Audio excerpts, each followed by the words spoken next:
Indian media है, social media की भी बात करूंगा, डिजिटल मीडिया की भी बात करूंगा, उन्होंने जिस तरह से रिएक्ट किया है, जो नैरेटिव बिल्ड किया है इसके अराउंड, कि वो समझ से बालातर चीज है। लोग यही एक्सपेक्ट कर रहे थे कि एक दो दिन में शायद ईरान जो है वो गिव अप कर दे और वो खुद से रिक्वेस्ट करे सीज फायर के लिए। कॉमन बात प्रिवेल कर रही थी, अनइमेजिनेबल काम होने वाले हैं, अनइमेजिनेबल तबाही होने वाली है। हम उसके इफेक्ट देख रहे हैं, हम इस वक्त मुतासिर हैं। उनके तो दावे इसी तरह के, आपको पता है कि लाहौर सी पोर्ट तबाह हो गया। अस्सलामुअलैकुम, क्या हाल है वैसे? खैरियत सलाम, अल्हम्दुलिल्लाह बिल्कुल खैरियत से हूँ। मुद्दत हुई है यार को मेहमान किए हुए। मेरा ख्याल है कि इट्स अ गुड इनिशिएटिव। वो ओरिजिनल का मैं कंटेंट भी देख रहा हूँ and I think it's an opportunity. गोदा में को पता है कि हम लोग खुद भी थोड़ा बहुत कंटेंट बनाते हैं, अच्छी बात है, कम्युनिटी बढ़ रही है और भी लोग आ रहे हैं। तो जो सरगोदा में अब तक मैंने जितना देखा है लोगों को कंटेंट बना रहे हैं, उसमें वो ओरिजिनली टेक्निकली स्टैंड आउट करता है और इनके बहुत ड्रीम्स हैं। आई नो दैट आने वाले दिनों में they will definitely make the difference, और उसी सिलसिले की ये कड़ी है पॉडकास्ट। वेरी थ्रिल्ड, एक्साइटेड और I am thankful as well to the whole team of woke originals, क्योंकि काफी अर्सा पहले डिस्कस हुआ था हमारे साथ कि we will definitely do a podcast. मैं फुली लोडेड हूँ। अच्छा, थोड़ी सी बात हो जाए टॉप स्टोरीज की। आजकल जाहिर है हर डिस्कशन, हर बैठक में या जहाँ पे भी कहीं को वक्त मिलता है, चाहे खानों में देख लें, यूनिवर्सिटी की कैंटीन्स पे, और इवन सोशल मीडिया पर देखें, तो ये जंग के हवाले से और बातचीत जो है वो चल रही है। और हाल ही में सिफारती सतह पर कामयाबी है पाकिस्तान की कि जो 40 दिन जारी रही जंग, उसके अंदर सीज फायर चाहे टेम्परेरी हुआ, और फिर यहाँ पे टॉक्स जो हुई अमेरिका और ईरान के हवाले से, तो वो बहुत ज्यादा है। एक तो सबसे पहले मेरा ख्याल है कि इसके ऊपर आप अपना ओपिनियन जरा दें कि इसको आप कैसे देखते हैं। मैं जितना लोडेड था उतना ही लोडेड क्वेश्चन है। बड़ी इंटरेस्टिंग सिचुएशन रही है पिछले 10 दिनों में, अगर आप देखें ना। स्पेशली मैं बात करना चाहूंगा जिस तरह से हमारे जो इंडियन मीडिया है, और इंडियन सोशल मीडिया की भी बात करूंगा, डिजिटल मीडिया की भी बात करूंगा, उन्होंने जिस तरह से रिएक्ट किया है, जो नैरेटिव बिल्ड किया है इसके अराउंड, कि वो समझ से बालातर चीज है। मतलब मैं बड़ा हैरान होता हूँ कि एक तरफ दुनिया में आलमी जंग के दहाने पर है, और ऐसी सिचुएशन में जहां पर ट्रंप ने अल्टीमेटम दे दिया था कि ईरान को we will eliminate the civilisation, इतना बड़ा थ्रेट था। ऐसी सिचुएशन में डिप्लोमेसी काम आई और उसका रिजल्ट सबने देखा, जो है जंग को रोका गया और बाकायदा सीज फायर अनाउंस हुआ। तो आई थिंक मेरा ख्याल है कि शायद ही कोई दुनिया में हो सेंसिबल इंसान जो सेटिस्फाई ना हुआ हो, जो खुश ना हुआ हो कि एटलीस्ट इतना कुछ कहा जा रहा था, एक दफा उसके अंदर एक सीज फायर, एक ब्रेक आया है, और शायद एक होप पैदा हो गई थी पूरी दुनिया को कि अब इस सीज फायर के नतीजे में कोई डील हो जाएगी और दुनिया एक तबाही से बच बिल्कुल, जाएगी। जिस लेवल का एस्केलेशन हो चुका था जब शुरू हुई तो एक्सपेक्ट नहीं किया जा रहा था।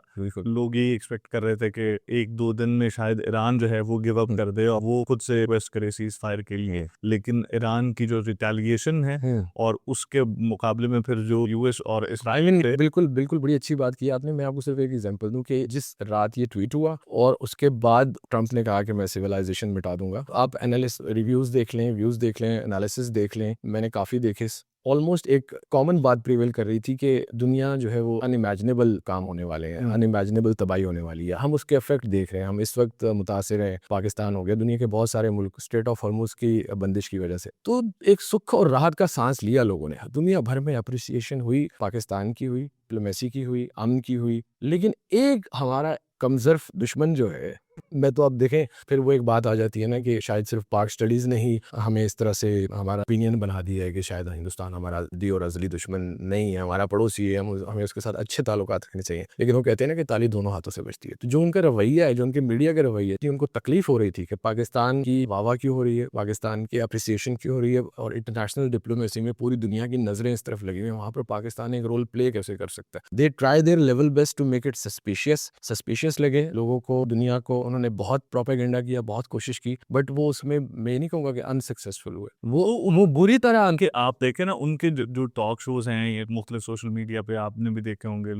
लोगों ने भी देखे होंगे, उनकी जो एक तो बॉडी लैंग्वेज और फिर द वे दे प्रेजेंट ना, वो साफ लग रहा होता है कि इसमें ड्रामाई उनसर बहुत ज्यादा है। तो सहाफत के नाम पे या जर्नलिज्म के नाम पे इस अंदाज में अगर आप बात करेंगे, चाहे वो आप अपने किसी अजली दुश्मन के साथ वो कर रहे हैं। अच्छा, इसके अंदर स्पेशली जो मेरा ख्याल है कि नरेंद्र मोदी का जो ये वाला टेन्योर जब से शुरू हुआ है, मेरा ख्याल है एंटी पाकिस्तान जो एलिमेंट है उसको बहुत ज्यादा हवा मिल रही है। देखिए, वो तो आपको पता है कि राइट विंग पॉलिटिक्स जो है वो एंटी पाकिस्तान ही पे बेस करती है। लेकिन अपने पिछले टूर में तो वो पाकिस्तान आए और अनाउंस्ड आए एकदम से। जी जुबैर, बात आपकी ठीक है। एक्चुअली इंडिया के साथ जो है ना हमारी एक हिस्ट्री है, और वो एक अलग टॉपिक है। आप जानते हैं कि दोनों साइड्स एक दूसरे पे ब्लेम करती हैं कि हमने पीस की तरफ कदम उठाया। इंडिया के अपने ग्रीवेंसेस हैं कि हमने पीस के लिए कदम स्टेप्स लिए, लेकिन हमारे साथ उसके बदले हुआ क्या, ये उनके एलिगेशंस और ब्लेम्स हैं। बट राइट नो मैं एक बड़ी इंपॉर्टेंट बात करना चाहूँगा। आपने कहा ना कि जिस तरह की वो मीम्स बनी हमारे यहाँ पे इंडियन मीडिया के क्लिप्स लेके, वीडियोस को लेके, और उनके वहाँ के लोगों के बयानात, पॉलिटिशियंस के, इवन सेलिब्रिटीज के भी,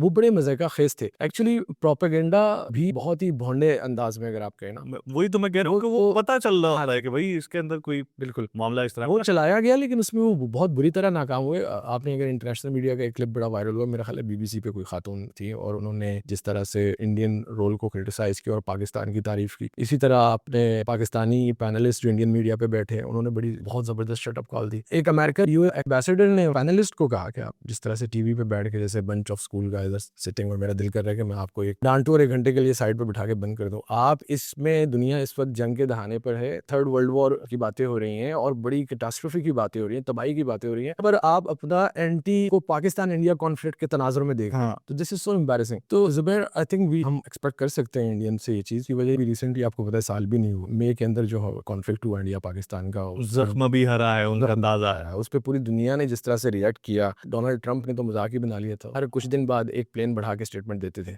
तो उनके तो दावे इसी तरह के। आपको पता है कि लाहौर सीपोर्ट तबाह हो गया, ठीक हो गया विक्रांत जो है, लाहौर सीपोर्ट तबाह हो गया, और नूर खान एयरबेस जो है वो तबाह हो गया, जहाँ पर अभी मीडिया का बहुत बड़ा क्लेम था कि वही हुआ, बर्बाद हो गया, जहाँ पे अभी जेडी वेंस वाइस प्रेसिडेंट है यूनाइटेड स्टेट्स ऑफ अमेरिका के, वो अभी उसी बेस पे अच्छा मैंने सुना है कि जो इनके नायब सदर है, लेकिन ये मुझे नहीं समझ आई कि लाहौर का सी पोर्ट तबाह तो कर दिया उन्होंने, सी को लाहौर लेकर कैसे आए हैं, ये देखो मतलब कौन सी ज्योग्राफी है जो उन्होंने पढ़ी हुई है और वो हमने नहीं पढ़ी हुई है। तो मैं क्या कहूँ, मतलब लाफिंग स्टॉक है इंडियन मीडिया। हमारा मीडिया अगर ऑन द कॉन्ट्ररी देखा जाए, कंपैरिजन किया जाए, तो आई थिंक हमारा मीडिया टिल एक मेरा ख्याल ये है कि जो मीडिया मालिकान है ना, वो जो परसीव करते हैं ना अपनी ऑडियंस को, वो समझते हैं कि वो बहुत ही ज्यादा जाहिल हैं। ठीक है, तो उसके नतीजे में मुझे तो तसल्ली हुई उनके मीडिया का ये रोल देखे कि भाई यहाँ का मीडिया अगेन खासा सेंसिबल है। इवन जब पाकिस्तान और इंडिया की वॉर हो रही थी, उस दौरान भी हमने बड़ी सेंसिबल रिपोर्टिंग की, और इसके दौरान भी जो आए हैं, ये दोनों वफूद आए हैं, जो जर्नलिस्ट इंटरनेशनल आए हैं, उन्होंने जो जितने भी इंतजामात हैं पाकिस्तान की तरफ से, उनकी तारीफ की। अमेरिका के जो नायब सदर हैं जेडी वैंस, उसके बारे में आप बता रहे थे कि नूर खान एयर बेस पे ही आए जी, वहां से मेरे जहन में एक सवाल आया है। अच्छा, उसके अराउंड भी एक बड़ी मजे की चीज है। जेडी वेंस साहब जब लैंड करना था नूर खान एयरबेस पे, एक बड़े मजे की खबर आई कि इंडिया में पंडित्स में हजार रुपया तकसीम किया गया है कि आप लोग प्रार्थना करें ताकि जेडी वेंस पाकिस्तान लैंड ना कर सके। I mean look at these people जो सही ये करते हैं, ये लुक एट दीज इंडियंस। लेकिन ये व्हाट्सएप पर भी इस तरह के कुछ ना कुछ ये जादू वादू और इस तरह ये इंडिया का जो फेस है और जो इमेज हमारे सामने आ रहा है ना, बिकॉज राइट विंग की वहाँ गवर्नमेंट है, एंड राइट विंग मैसिव जो उनकी पॉपुलेशन है हिंदुत्व के फिलोसफी और आइडियोलॉजी से, दे आर वेरी इंस्पायर्ड। तो वो एक गवर्नमेंट भी उन्हीं की है, एंड मोदी साहब आपको पता है पिछले 12-13 साल से विराजमान है। ये वाला फेस जा रहा है ना दुनिया के सामने, ये मेरा ख्याल है कि वहाँ पे भी जो सेन लोग हैं, जो पढ़े लिखे लोग हैं, उनके लिए बड़ा एम्बैरेसिंग होगा। हाँ, और हमारी उनके साथ हमदर्दियाँ हैं। उनकी जो है वहाँ की सेन वॉइसेस सुनता हूँ, और एक शशि थरूर है, शशि थरूर भी हैं, लेकिन मैं कंटेंट क्रिएटर्स की बात कर रहा हूँ जो देशभक्त हैं। हाँ, देशभक्त साहब को भी सुनता हूँ मैं, के रेटेड है। हाँ, के रेटेड को भी सुनता हूँ। दे आर वेरी ऑथेंटिक हैं, रिसर्च होती है, नैरेटिव दोनों तरफ के बताए जाते हैं, बयान किए जाते हैं, और इस तरह की बट स्टिल थोड़ा सा मसाला लगाया जाता है। वो देखिए हर मुल्क हमारा राइवलरी है उनके साथ, तो एक बाइस्ड या एक एंगल तो उनका अपना भी है अपने मुल्क को लेके। They are criticising their government about this diplomatic failure that despite of being so big country, and आप खुद को विश्व गुरु कहते हैं, तो इस पूरी डील में आप कहाँ हैं? They have done big mistakes as well. अब देखिए ना, इस पूरे सिचुएशन के अंदर मोदी ने जो इजराइल का दौरा किया और वहाँ पे जाके फादरलैंड और मदरलैंड वाली जो कहानी सुनाई, तो it was I think India के लिए पॉलिटिकली और उस इंडियन डीप स्टेट के लिए भी इसके इम्पैक्ट्स होंगे उन पे। जिस तरह हमारे एक प्राइम मिनिस्टर साहब बड़े अलग टाइम पे रशिया चले गए थे। यस, समझ रहे हैं ना मैं किनकी बात कर रहा हूँ। तो वो एक चीज़ हुई बड़ी अनफॉर्चुनेट। फिर ईरान की वो जो नेवल शिप जो वहाँ पे एक्सरसाइज करने गई हुई थी, वो वहाँ से निकली है, उसको हिट किया गया, and they even didn't said everything about them. They didn't say anything about that event officially. मतलब condolences करनी चाहिए थी, कोई साइड तो आपको लेनी होती है। हाँ, देखें कि वहाँ की जो गवर्नमेंट है या प्राइम मिनिस्टर जो नरेंद्र मोदी हैं, वो तो तब की नुकरे लगे हुए हैं कि अपनी जंग के अंदर भी डोनाल्ड ट्रंप के जो ट्वीट्स आ रहे थे या उनके ट्रुथ के ऊपर जो बयानात उनके सोशल मीडिया पे आ रहे थे, इंडिया का जो वर्जन है वो उनकी तरफ से आ रहा था। तो उस हवाले से भी इंडिया की जो जनता है या जो पब्लिक है उनके अंदर बड़ा अनरेस्ट पाया जा रहा है। इसके अलावा दिल्ली के अंदर इन दिनों अगर हम देखें तो पानी के जो पीने के पानी के मसाइल हैं वो बहुत ज़्यादा उरूज पर पहुंचे हुए हैं और बहुत सारे इस तरह के मसाइल हैं। तो जो गोदी मीडिया का टर्म जो है वो इनके लिए यूज़ करते हैं, गोदी मीडिया को चाहिए कि उन इश्यूज़ को हाईलाइट करते हुए हमने सबको ये कोशिश करनी चाहिए, इस जंग से ये सबक सीख लिया है कि ह्यूमैनिटी जो है उसकी क्या कीमत है, क्या अहमियत है और जो ह्यूमन लाइफ है उसका जो स्टैंडर्ड है, लिविंग स्टैंडर्ड जो है उसको इम्प्रूव करने की कोशिश करनी चाहिए। देखिए मैं ज़िंदगी कीमती है। आप बिल्कुल ठीक कह रहे हैं, लेकिन पता है क्या, जो इंडियन बीजेपी गवर्नमेंट की जो फॉरेन अफेयर्स को लेके या दुनिया में ताल्लुकात को लेके उनके बड़े दावे थे ना कि हम पाकिस्तान को अलग कर देंगे, तनहा कर देंगे। वही बात है कि गलत टाइम पे चले गए वहाँ और साइड लेनी पड़ती। इतना बड़ा इवेंट जो पूरी दुनिया को मुतासर कर रहा है, उसमें आप न्यूट्रल या न्यूट्रल नहीं रह सकते, you have to take side. और जो साइड उन्होंने ली, इसराइल जाके जो एक मैसेज कन्वे किया, तो मेरा ख्याल है उनका एक बड़ा गलत डिसीजन इस मौके पर। ईरान के साथ उनके हिस्टोरिक रिलेशंस हैं, लेकिन जो इवेंट हुआ, उनकी शिप डिस्ट्रॉय हुई, उसके बाद से ऑनवर्ड पाकिस्तान की अगर हम बात करें, ऑन द कॉन्ट्ररी कंपैरिजन करें, तो पाकिस्तान का आपको पता है कि हमारी डिप्लोमेसी के ऊपर भी बड़ी मीम्स बनी है, बड़ी बातें हुई हैं कि मैं इनके साथ भी हूँ, मैं तुम्हारे साथ भी हूँ, मैं उनके साथ भी हूँ। पाकिस्तान की जो जियो स्ट्रेटेजिक लोकेशन है ना, उसकी कुछ लिमिटेशंस हैं और पाकिस्तान उस लिमिटेशंस को सामने और रखते हुए पाकिस्तान का जो पास है तो वो अमेरिका को लेके लेकिन ईरान हमारा पड़ोसी मुल्क है, Yes. तो अफगानिस्तान के साथ ऑलरेडी हमारे टीटीपी की वजह से मामला ठीक नहीं चल रहे थे। तो एक तो वजह ये भी है कि अगर आप ईरान के साथ भी बिगाड़ें, और एक पूरी दुनिया कह रही है कि ईरान के साथ ज्यादती हो रही है, जुल्म हो रहा है, गलत हो रहा है। एक तरफ आप कह रहे हैं कि हमने न्यूक्लियर मवाद जो है, न्यूक्लियर इंस्टॉलेशन डिस्ट्रॉय कर दिए हैं, दूसरी तरफ आप कह रहे हैं कि आप वो हमारे हवाले करें। तो आई मीन इससे पता चलता है कि जो दुनिया कह रही है, बहुत सारे लोग कह रहे हैं कि अमेरिका इस वक्त जो है एक ट्रैप हो चुका है और वो इससे किसी फेस सेविंग चाहिए उसको, कुछ तो कहे जाके कि ईरान के साथ हमने डील करी। अब प्रॉब्लम एक बड़ी मजे की मैंने मीम देखी, वो ये थी कि ईरान कह रहा है कि स्ट्रेट ऑफ हॉर्मुज़ हमने बंद किया, अमेरिका अब कह रहा है कि हमने बंद किया। अच्छा, ईरान ने तो स्ट्रेट ऑफ हॉर्मुज़ जो है वो उसको बंद किया हुआ है। इन्होंने उसके बाहर नाकाबंदियाँ लगानी शुरू कर दी हैं और मेरे ख्याल लगा दी होंगी और अमेरिका अब कह रहा है कि भई वहाँ से अव्वल तो हम जाने नहीं देंगे स्ट्रेट ऑफ हॉर्मुज़ में कोई जहाज़ जो भी ईरान के साथ डील करेगा, और इन केस आ भी गया, ये चला भी गया तो हम वापस आते हुए उसे तेल लेके जाने नहीं देंगे। तो ये सिचुएशन अमेरिका के लिए तो बहुत ज़्यादा आप देख सकते हैं कि परेशान-कुन इसलिए भी है क्योंकि उन्हें जो लग रहा था, जिस सोच के साथ उन्होंने ये जंग शुरू की थी, तो वो कह रहे थे कि हम बहुत जल्दी इसको जीत लेंगे।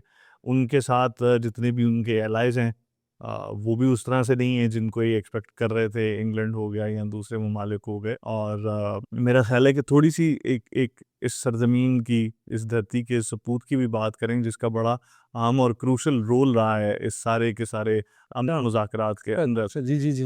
किसी दौर में तो आपको पता है ना, खुशाब जो है जो अब बाकायदा ज़िला बन गया, ये ज़िला सरगोदा के अंदर ही आता था। सरगोदा डिवीज़न में तो अभी भी आता है। तो यहाँ पे है वो पीलो वैंस, वहाँ से हैं ये जेडी वैंस। अच्छा, ये मतलब आप खबर दे रहे हैं। हाँ, देखिए किसी ने वो ज़िशान लिल्ला ने भी कोई पोस्ट किया हुआ था, हमारी जो आप कोट मोमन के पास कोई बरादरी है, वैंस बरादरी है मेरा ख्याल है। हाँ जी, इधर इधर भी वैंस तो होते हैं। उन्होंने तो बहुत मीम की एक बरसात हुई, बरसात हुई।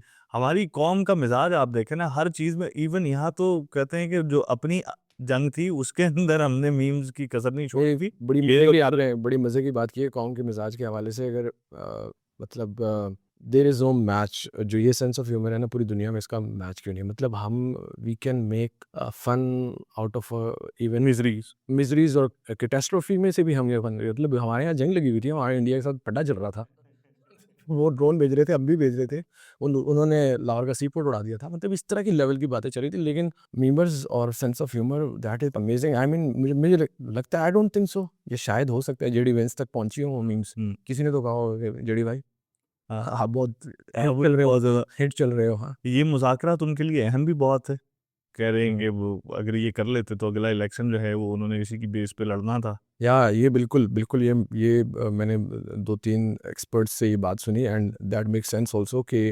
वाइस प्रेसिडेंट हैं, अगर यहाँ पे डील हो जाती तो डेफिनेटली उनका सीवी में एक बड़ा ज़बरदस्त इजाफा होता और कल को जब वो आवाम के सामने जाते हैं, क्योंकि वहाँ पे गलियाँ पक्की करा लो, नालियाँ बना लो, इस पे इलेक्शन नहीं होता ना। वहाँ पे मुल्क को किस सिमत लेके जाना है, पॉलिसीज़ क्या बननी है, क्या चीज़ सियासत जो इंटरनेशनल अफेयर्स हैं वो बहुत असर होता है उनका, बड़ा रोल होता है उनके इलेक्शंस में, प्रेसिडेंशियल इलेक्शंस में ख़ास तौर पर, कि क्या प्रेसिडेंट की ऑफ यूनाइटेड स्टेट्स की क्या सोच है इस मुद्दे को लेके, फ़लाँ मुद्दे को लेके। कहने को तो वो प्रेसिडेंट ऑफ यूनाइटेड स्टेट्स हैं, बट दे बिलीव कि हम चूँकि सुपर पावर हैं तो he is a kind of a president of the whole world. I mean वो पूरी दुनिया में अपना इंटरेस्ट देखते हैं, आपको पता ही है। हाँ, तो उनकी सीवी में इजाफा भी होना था और नेक्स्ट टाइम उन्होंने इलेक्शन में फिर ज़ाहिर है ये सेल भी करना था कि मैंने देखिए दुनिया को तबाही से बचा लिया, मैंने पीस डील करवा ली। बिल्कुल और वो अनफॉर्चुनेटली नहीं हो सका। उनकी बॉडी लैंग्वेज से भी आपने देखा होगा, जब वो आए हैं प्रेस के सामने स्टेटमेंट देने के लिए, तो उनकी बॉडी लैंग्वेज के बारे में मीडिया जो था सिर्फ अपने अमेरिकन मीडिया भी उन्होंने वो जो बॉडी लैंग्वेज एक्सपर्ट्स हैं उनके अकॉर्डिंग ही वाज़ मायूस थे, कंधे झुके हुए हैं, लेकिन उनके पीछे 2 साहिबान खड़े थे। हाँ हाँ पीछे 2 साहिबान खड़े थे और वो उनके बारे में कहा जाता है कि वो इज़राइली या ज़ायनिस्ट लॉबी का हिस्सा। ऐसा इनके जो दामाद है ना हाँ, डोनाल्ड वो ट्रम्प, ज़ायनिस्ट, वो कुशनर जो हैं, जी, वो ज़ायनिस्ट लॉबी का हिस्सा हैं, तो दे वर वेरी हैप्पी कि डील नहीं हुई। बिल्कुल ऐसे। और मुज़ाकरात के बाद ईरान का जो बयान है वो कह रहे हैं कि हमने अपनी जो भी तहफ़्फ़ुज़ात हैं या जो बातें हैं वो उनको समझा दी हैं। हुँ। तो मेरा ख़्याल है कि इसकी आगे पेशरफ़्त होगी। बहुत सारे एक्सपर्ट्स ये भी कह रहे हैं कि आप ये एक्सपेक्ट नहीं करें कि इस तरह के मामलात किसी एक आध बैठक के अंदर या किसी एक आध सिटिंग के अंदर या एक फ़ेज़ वो तो इससे कुछ पहले लोगों ने कह दिया था, जो हाँ, एक्सपर्ट्स हैं वो उनका ओपिनियन ये था कि ये let's hope for the best. इस दौर के अंदर कोई डील हो जाए that will be very upset होगा, एक तरह का पॉसिबल नहीं है, क्योंकि इट्स अ बिग इशू, पूरी दुनिया मुतासर है इससे, बहुत एक बड़ा प्रॉब्लम है। तो वैसे भी दुनिया जो है वो पता नहीं मल्टीपोलर हुई हुई है कहते हैं। हाँ, नहीं अब तो वही ऐसा लग रहा है कि वो बिल्कुल हो चुकी है। मैंने तो कुछ 1-2 एक्सपर्ट्स का देखा भी है कि दुनिया जो है वो अब वो यूनिपोलर से मल्टीपोलर के अंदर ही मेरा ख़्याल है शिफ्ट होगी। बाइपोलर वाला भी वो दौर नहीं है। ऐसे अपॉर्चुनिटी बहुत अच्छी है मुस्लिम ब्लॉक के लिए भी। मुस्लिम जो कंट्रीज़ हैं, सऊदी अरेबिया, टर्की हो गया, ईरान हो गया, पाकिस्तान हो गया और इस तरह से इवन ये मलेशिया वगैरह में जो ज़रा हैं, तो इनके लिए अब मौका है थोड़ा-सा ये अगर अपने आपसी इख्तिलाफ़ात जो हैं वो उनको भुलाकर इत्तेफ़ाक करें तो आने वाले वक्तों में, क्योंकि आप देख रहे हैं इज़राइल का जो जिस आइडियोलॉजी ज़ायनिस्ट आइडियोलॉजी की आपने बात की है वो तो बिल्कुल नहीं ठल रहे। इधर मुज़ाकरा चल रहे थे लेबनान के अंदर, उन्होंने दोबारा हमले किए हैं। They try their level best to sabotage. हाँ, और कहने वाले ये भी कह रहे हैं कि जो मेन आप कह सकते हैं कि जिस बात पे इनकी अड़फस हो गई थी वो यही थी कि लफ्ज़ इस्तेमाल किया है, अड़फस हो गई वो ये, उनमें एक मुद्दा ये भी है कि ये लेबनान ईरान कह रहा था कि लेबनान के अंदर भी सीज़ फायर होना चाहिए, बल्कि मुस्तकिल जंग बंदी होनी चाहिए। ये वो तो खैर ये बहस चली कि जो 10 पॉइंट्स दिए गए थे ईरान की तरफ से कि ये 10 शर्तें हैं, उसमें लेबनान के अंदर भी सीज़ फायर होना चाहिए, हाँ, इसका ज़िक्र था। हाँ, और लेकिन वो यूएसए कह रहा था कि ये ईरान को गलतफ़हमी हुई है, उसका ज़िक्र नहीं था। वो पॉइंट नहीं था। अच्छा, बहरहाल मुज़ाकरात तो जो भी हुए सो हुए। जो हमारी यहाँ पे पाकिस्तान का रोल है, पाकिस्तान की जो ख़ारिजा पॉलिसी है उसकी भी तारीफ़ हुई।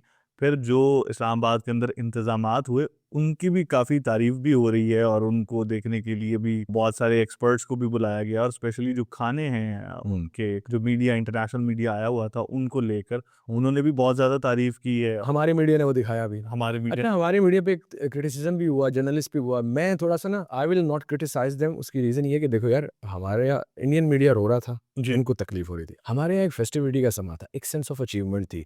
आपने बहुत सारी सोशल मीडिया पे वीडियोज़ देखी होंगी जहाँ लोग पाकिस्तानी पासपोर्ट लेके फ्लेक्स कर रहे हैं, वीडियोज़ बना रहे हैं, मीम्स बना रहे हैं, एन्जॉय कर रहे हैं।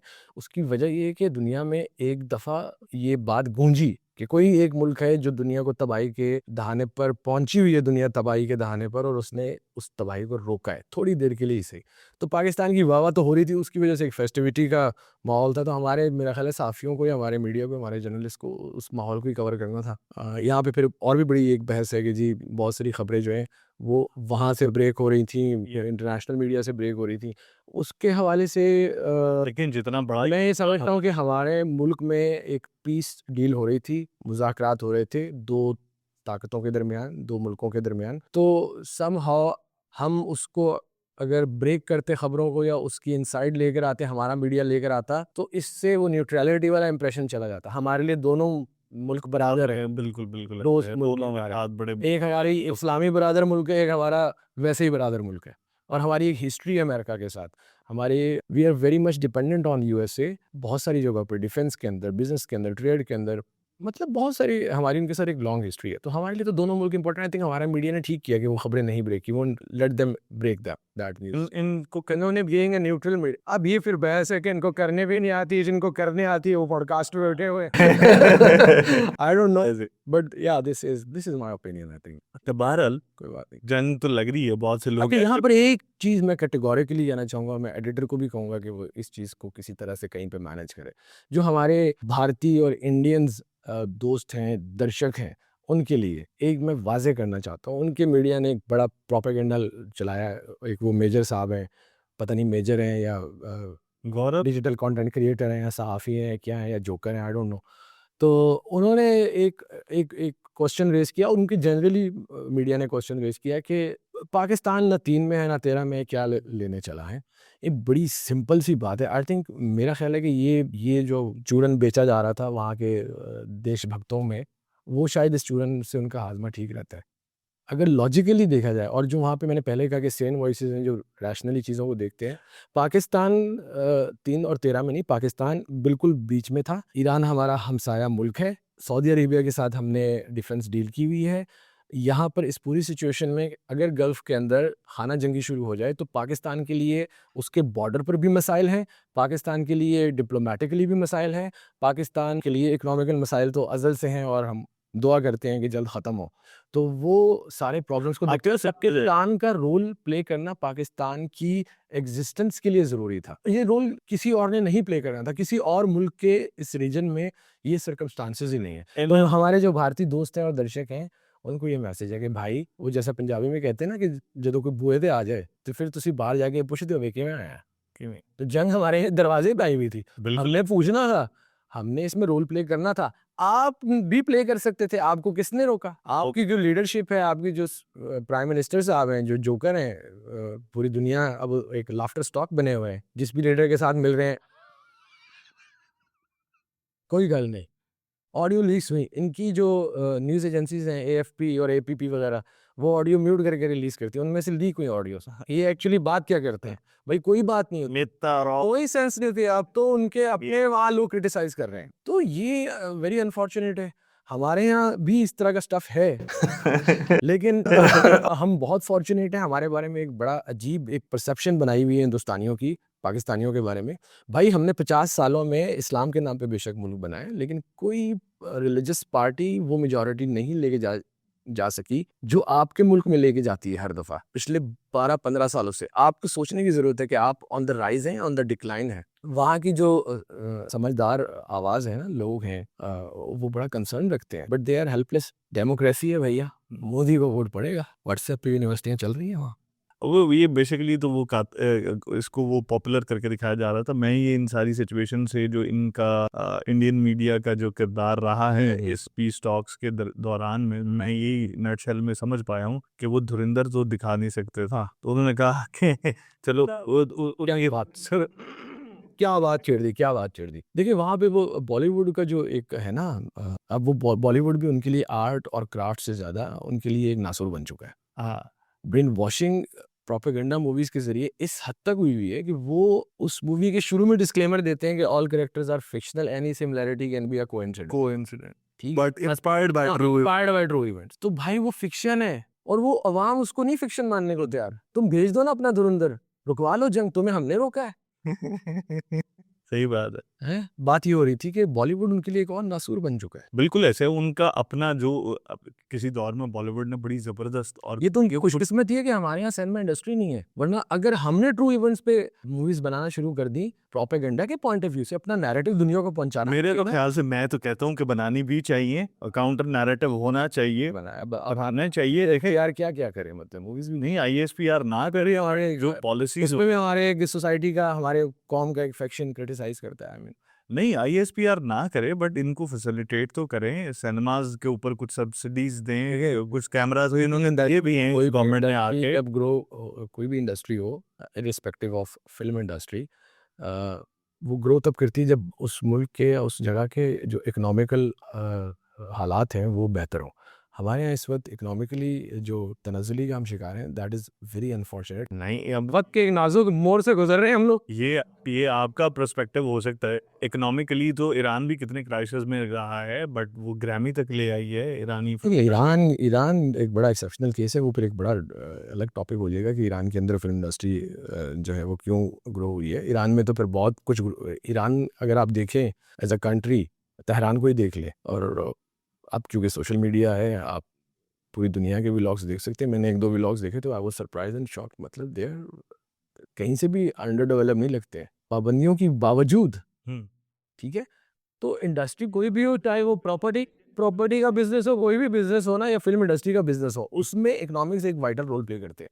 तो होनी चाहिए, इस पे फोकस होना चाहिए, गवर्नमेंट को पॉलिसीज बनानी चाहिए कि फाइनेंशियली आप फैसिलिटेट करें, इसको एज अ बिजनेस ट्रीट करें, लोन्स दें लोगों को, और और वो अपना इंटरेस्ट आए ना। कल्चर मिनिस्ट्री जो है हमारी, इंफॉर्मेशन हाँ, ये मूवी आती है फिर 6 साल खामोशी हो जाती है। वो जाहिर है वो सारा अपना पैसा लगा देता है, वो इधर उधर से पकड़ के, फिर जब आते हैं उनके पास यहाँ क्या होता है, तो यहाँ तो वो दोबारा रिस्क लेने के उस चक्कर में नहीं होता। लेकिन उनके पास अब देखें ना, इंडस्ट्री एक ऐसा टूल है कि वो धुरंधर बनाएंगे एक और 3, और उस धुरंधर के अंदर वो जाएंगे और ईरान और अमेरिका की जंग रुकवा देंगे। उनकी जनता उस पर यकीन भी कर लेगी।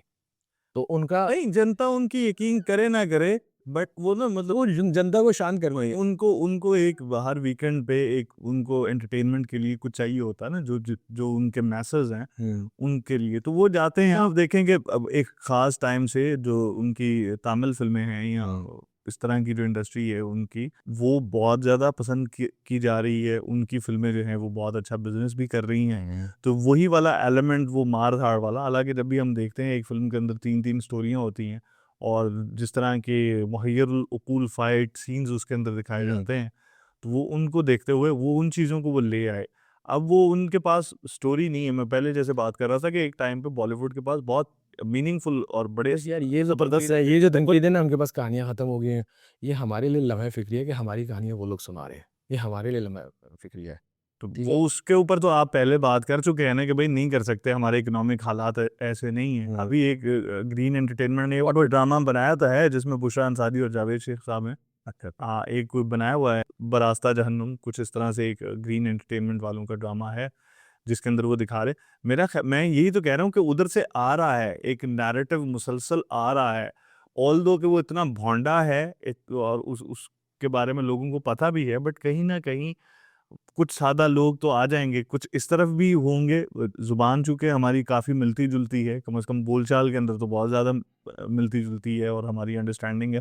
कुछ यहाँ के बेचारे मासूम लोग बेवकूफ़ बनेंगे, और वहाँ के तो बहुत ज़्यादा लोग जो हैं वो आई बेवकूफ़ डोंट थिंक बन सो, भी बड़ी रहे एक हैं। माइनर सी शायद परसेंटेज हो लोगों की जो कि इस प्रोपेगेंडा मूवीज़ को देखती है, और फिर मतलब उसमें मैंने just for the sake of कि क्या है इस मूवी के अंदर, आई थिंक मैं कुछ 6-7 मिनट से ज़्यादा देख नहीं सका। हाँ, कोई उनका वो लिंक नहीं है, वो एक साफ आपका मेरा ख्याल है एक आम इंसान भी नहीं देख सकेगा, क्योंकि उसके अंदर जो जिस किस्म की फैक्ट्स को दिखाया गया, तरह की चीज़ों को फैक्ट्स बना के दिखाया गया है, उन सब टॉपिक्स पर हमारे रफ्तार वाले भाइयों ने चले। वैसे इस कमाल की डॉक्यूमेंट्रीज बनाई हुई हैं। आप उज़ैर बलोच को ले लें, आप क्या नाम था उसका जिसके ऊपर ये मुसारी रहमान डकैत को ले लें, इनके ऊपर इनकी रियल लाइफ में डॉक्यूमेंट्रीज बनी हुई हैं। हमारे लोग अवेयर हैं। चलें, धुरिंदर तो आपने कहा हजम नहीं होती, यहाँ पे लगी भी नहीं। तो बुल्ला देखने गए थे आप? देखिए, मैंने मूवी तो कोई नहीं देखी, दोनों नहीं देख सका, ख्वाहिश थी देखें, लेकिन जब OTT पे आएगी तो देख लेंगे। बुल्ला देखेंगे पहले, यहाँ आग लगे मैं आग लगे बस्ती में देखूंगा। बुल्ला के मैंने रिव्यूज़ देख लिए ना बुल्ला के हमने रिव्यूज़ देखे हैं। तो फिर इसमें ये ना कि हमें उम्मीद रखनी चाहिए। वो कहते हैं ना कि पेवस्ता रहे शजर से उम्मीदें बाहर रख। ये मुज़ाकरात का दौर शुरू हुआ है, ये इटसेल्फ एक बहुत बड़ी बात है। और अंदर की खबर ये है कि इस पूरे दौर के दौरान, इस सेशन के दौरान, इन टॉक्स में बहुत सारे पॉइंट्स पे दोनों मुल्कों का इत्तेफाक भी हुआ। जो 1-2 पॉइंट्स हैं जो मीडिया के तवसुत से हम तक पहुंच रहे हैं, जिसमें एक लेबनान में सीज़ फायर का के हवाले से ईरान का कंसर्न था कि वो सीज़ फायर हो नहीं रहा। एक वो, और दूसरा जैसे अमेरिका कह रहा है कि जी हमें वो आप न्यूक्लियर मटेरियल जो है ना हमें हैंड ओवर करें। वो कह रहे होंगे कितनों ये तो बात कहा रहा था जिया, तो आपने तो दो दफा दुनिया उन पे हंस भी रही है कि यार या तो वो क्लेम तुम्हारा गलत था, जो कि गलत था। इट मींस इसका यही मतलब है कि वो क्लेम उनका गलत था। क्या कहेंगे कि वॉर टैक्टिक कह लें या पॉलिटिकल स्टंट कह लें कि जी वो हमने तबाह कर दिया, शांति हो। अच्छा, एक बात अपनी यहाँ पे आवाम मैं ऐड को करना चाहूंगा माजरत के साथ कि जब ये जंग शुरू होने वाली थी या अवाइल के दिन थे, उसके अंदर जो इस जंग की रीज़न बताई जा रही है ना, अभी तो बहुत सारे लोग, कोई कह रहा है कि ये न्यूक्लियर जो वेपन्स हैं या न्यूक्लियर फैसिलिटी ईरान की है, अमेरिका से वो बर्दाश्त नहीं हो रही इसलिए कर रहे हैं। कोई कह रहा है कि इसराइल जो है वो ग्रेटर इसराइल बनाने के लिए उसके ऊपर ये भी कहा जा रहा है कि ईरान की प्रॉक्सीज की वजह से उसका रिएक्शन भी है, ये उसका रिएक्शन इसराइल की तरफ से डेफिनेटली है। वो सारा हो रहा है। बट इन सारी चीज़ों से हटके जो एप्स्टीन फाइल्स से हाँ। तवज्जो हटाने की बात की है, तो जितनी बड़े पैमाने पर ये एस्केलेशन हुई है, वह आप देखें कि आहिस्ता आहिस्ता मेरा ख्याल है कि 5-7 जंग के 5-7 दिन के बाद वो वाकई में एप्स्टीन वाला इशू जो है वो बिल्कुल ख़त्म हो गया। और अब जो है वो हर तरफ जंग ही चल रही है, उसी की बातें हो रही हैं और उसी से मुतासर हो रही है। हमारे यहाँ पे डे टू डे लाइफ जो है वो उससे सफ़र हो रही है। स्मार्ट लॉकडाउन हुकूमत ने शुरू कर दिया कि किसी तरीके से हम जो जितने भी रिसोर्सेज हैं, फ्यूल के हैं या एनर्जी के हैं। देखिए ईरान का आज बड़ा एक ज़बरदस्त स्टेटमेंट था, बहुत ही एग्रेसिव, कि अमेरिकन जो हैं वो तेल के आज के रेट को तरसेंगे, इस रेट पे तेल नहीं मिलेगा अब उन्हें। बिल्कुल, आज कुछ इज़ाफ़ा भी हुआ है उसके अंदर। अच्छा, फिर दूसरी तरफ से फर्टिलाइज़र के हवाले से जो कतर के अंदर इन्होंने जो गैस फैसिलिटी है उसको तबाह किया, उसे तो कह रहे हैं कि दोबारा से रीस्टोर होते-होते 2-3-4 साल 5 साल बिल्कुल लग सकते हैं। तो उसकी वजह से जो फर्टिलाइज़र नहीं आएगा, फूड शॉर्टेज उसकी वजह से पैदा उम्मीद क्रिएट होगा बिल्कुल। वो उसके दहाने पे है। उसके साथ-साथ ज़ाहिर है कि एनर्जी के क्राइसिस तो बढ़े हुए हैं। इंडिया के अंदर जो है एलपीजी जो है वो नापैद हो रही है, हमारे यहाँ पेट्रोल के इश्यूज़ हैं। तो ये सारी दुनिया ही सफ़र कर रही है। चाइना का जो कहते हैं तकरीबन 20% जो है वो स्ट्रेट ऑफ हॉर्मुज़ से जाता है। जापान का 60% ऑयल जो है वो इधर से जाता है। तो पूरे मुल्क जितने भी दुनिया के मैंने मालिक आपको, जैसा कि मैंने आपको कहा ना कि आई होप के सेंस प्रेवेल करे, टॉक्स जो हैं इसके बारे में अंदर की कहानी ये भी है कि सेकंड राउंड प्रोबेबली होने वाला है, वो होगा इन नियर फ्यूचर, कब होता है होप सो। और उसके अंदर होपफुली ये जो एक तनाज़ा है इसका कोई हल निकलेगा, और दुनिया में जो तबाही इस वक्त फैली हुई है और जो फ्यूचर में नज़र आ रही है कि इसकी वजह से तबाही फैल सकती है, उससे हम महफूज रहें। बहुत ज़बरदस्त, बहुत मज़ा आया, थैंक यू वेरी मच, बहुत अच्छा लगा आपके साथ बात करके। सर, इस टाइम भी आपके साथ। My pleasure sir, My thank pleasure.